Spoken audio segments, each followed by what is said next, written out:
Hey, thank you guys for having me. So I'm going to talk about some research we are doing relating to post-fire rangeland response under different grazing management scenarios. Can you hear me all right? Is that good? Okay. So this talk will focus on research we're doing in northern Nevada in Major Land Resource Area 25. I'll start this talk by kind of explaining our two different research site locations and why we chose them, and then I'll highlight some of the interesting results we're seeing just 2 years after 2 years of measurements. So post-fire management, we've kind of gotten a good overview of that today for those of you who have stuck around for this whole symposium. Issues we're dealing with in Nevada, we're getting larger fires in the last 20 years. We're having all these tens of thousands of acres of burns, and because Nevada is largely public land, we are spread thin. There aren't tons of people here to manage fire. The Bureau of Land Management has just 6 offices over millions of acres, and we don't always know what our pre-fire vegetation condition is. It's been touched on a little bit in some other talks, but the ecological site and soil mapping is not always done at the scale that we would prefer as rangeland ecologists and managers. So our post-fire rehab plans, they do have to be completed on a short timeline. I believe it's less than a month to get your final plan in after fire containment. The rehab plans have to include seedings that are ecologically appropriate, and as Cody was saying, good for multi-use. And often grazing closures are involved in these post-fire rehab plans on a large scale. So the project that we are working on is trying to document post-fire plant community response to various prescribed grazing treatments in an effort to target these areas where we have an ecological site description and we want to know, are grazing closures worth it? Should they be done differently? Are there different options we can take? So our hypotheses are: how does season of use and or rest affect plant community response after a wildfire? And does the response vary depending on ecological site characteristics? We're fortunate enough to be able to work with the Agricultural Resource Service in Burns, Oregon, with Chad Boyd. Vail BLM has been instrumental in this project, so give a shout out to them, and Bill Reimers and Barrick Gold Corporation and Squaw Valley Ranch, of course, at our other site location. So these are our 2 project sites. We have the 10-mile fire just outside of McDermitt, Nevada. This area was chosen because it was part of the Holloway Fire Complex, one of the ones that Tamsin mentioned, which burned over 1 million acres of land between Oregon and Nevada. Our project location is just north of McDermitt, which is on the Oregon border.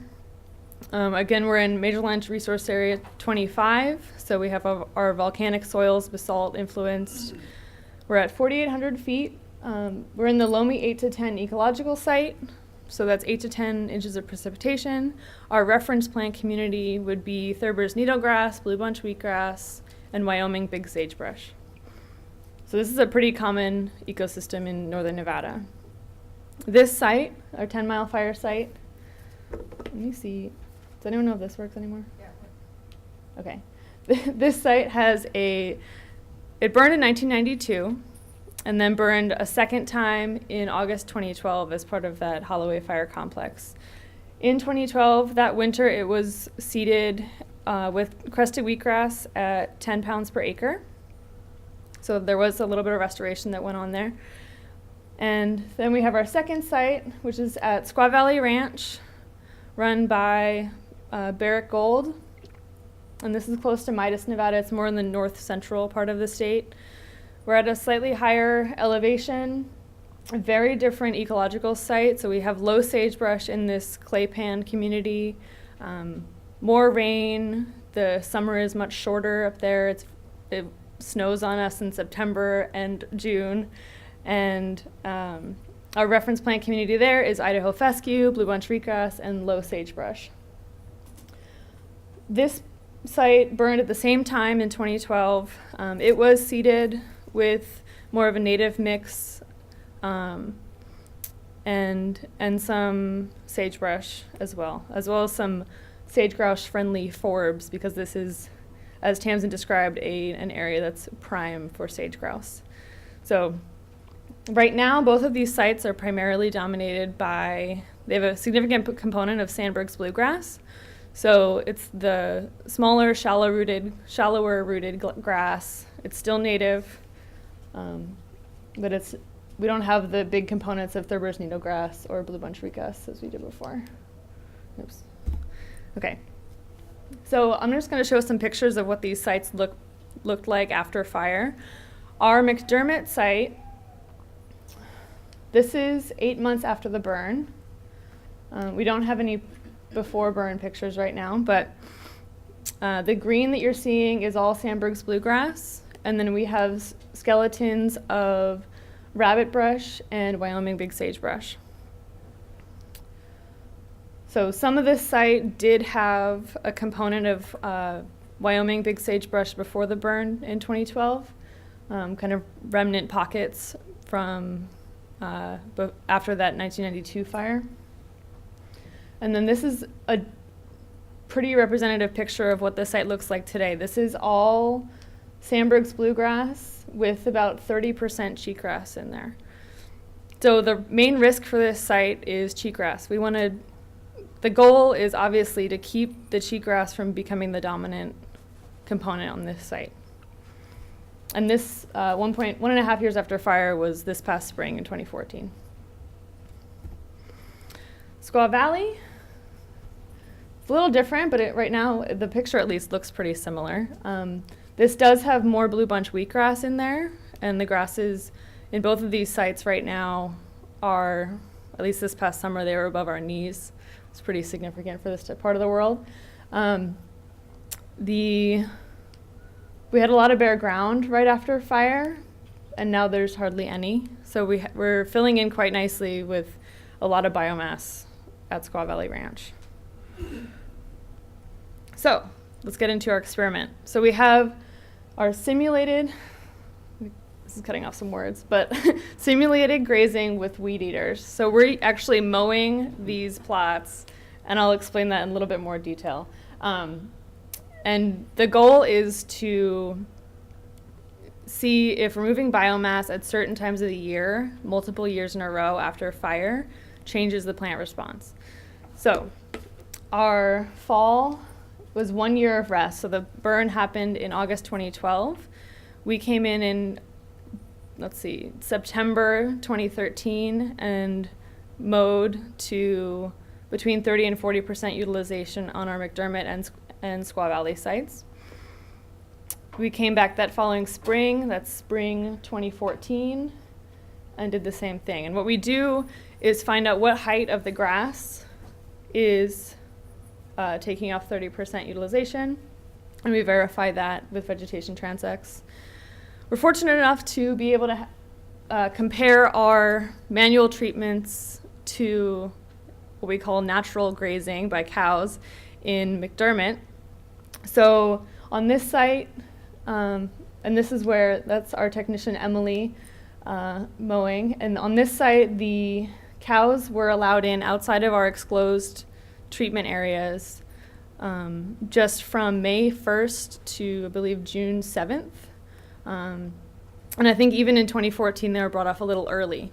So we measured that the cows utilized 22% of the grasses outside of our plot, and they were brought in just 8 months after fire. So we have a very short period of rest that's the following grazing season after fire, and we have results that I'm going to share with you from, it's 2 years of that cow-calf grazing. So I think, just to give you some background on this pasture, it's 1,800 acres, and they had 120 cow-calf pairs for 2 years in a row so far. And then, of course, we have a control plot that is 2+ years of rest, and that won't be mowed or grazed. This is a picture of our mowing treatment. So you can see it looks grazed. It's a lot different than what a cow would do. The the cows aren't really doing a uniform grazing treatment. And of course, we're not removing litter from the system. We're not defecating on the site. So this is a control plot, and this people ask, you know. Somewhere else, back home. So It's a long ways away from the restaurant. it is. It's behind that truck, really. So we have our mowed plot, and this was, let's see, this is spring 2014. We have mowed plot. We're avoiding the shrubs. We're not taking those down. And then we have our control plot. So you can see there's quite a big difference after we're in there. This is our experimental design. We have a randomized block design with 5 exclosures. And this is, I'm just going to show the McDermitt one. The Squaw Valley design is very similar. We just don't have the exclosed or the outside exclosure transect lines. So we have exclosures to keep out the cattle, obviously, and then any wildlife, or in the case of Squaw Valley, sheep that may come through, or horses. And in each plot we have a, let's see, we have a sacrifice area that we don't really touch. We have a control that is not mowed, but we do measure vegetation. We have growing, which is a spring weed eating treatment, and dormant, which is our fall weed eating treatment. And then each May, we come in and measure our vegetation in each plot. So this is a project timeline. We have, our fire was in 2012. We have cow-calf grazing the following growing season. We mowed in the fall, and then that pattern kind of continues, and we measure every spring as well. So I'm going to talk about McDermitt first. For those of you who are at the Nevada section meeting, this might be a little bit of a repeat. But we noticed this year that the cattle who were in there in the month of May were preferentially grazing the cheatgrass. At that time of year, this is pretty much the only green thing in there. Sandberg's Bluegrass is already most of the way through its growing cycle. It was turning purple at this time. And you can see, this is just an example. We did measure it, and you can see our cows are grazing our cheatgrass, and you can see it in the results that we have significantly lowered cheatgrass foliar cover compared to when you compare our outside naturally grazed plots to our control. We're not yet seeing significant results in our manual treatments, which is why I'm so grateful that we were able to have cows in here, because we're actually seeing quite a big difference. The cows are in there about a month before we get there with the weed eater, so they are hitting it a little bit earlier in the growing season.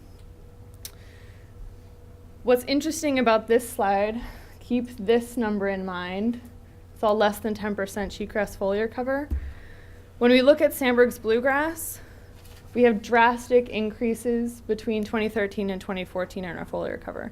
So the grazing in the outside plots is not affecting our native bunchgrass cover or biomass.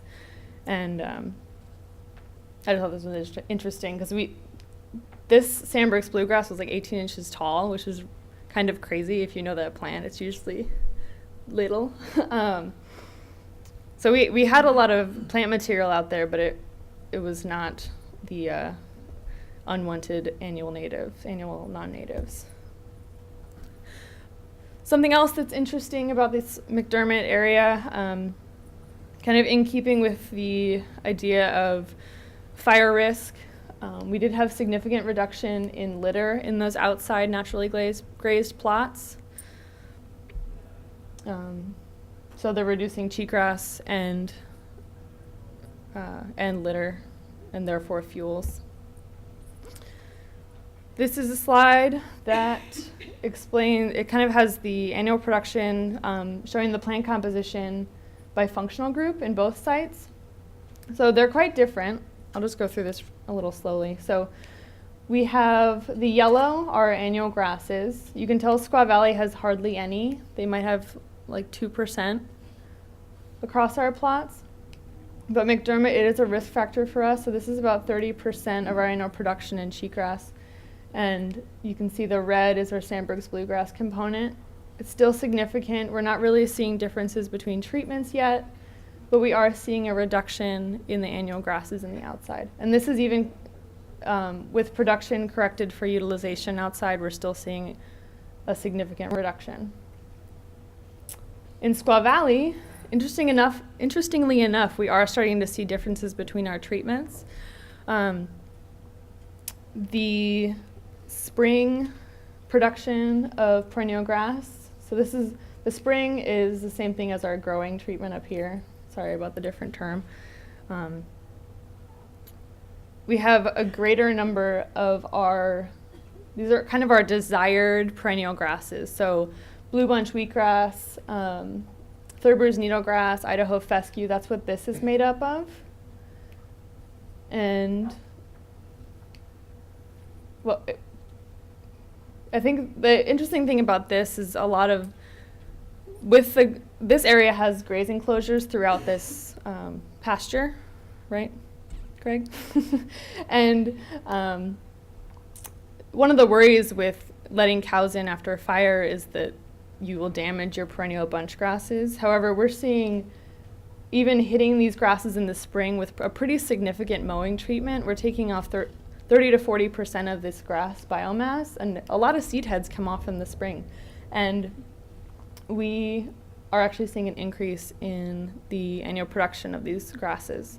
So there's a significant positive response in this site, and Squaw Valley is a really diverse area, and we're kind of seeing that maybe there is no reason for cows to be out of there right now.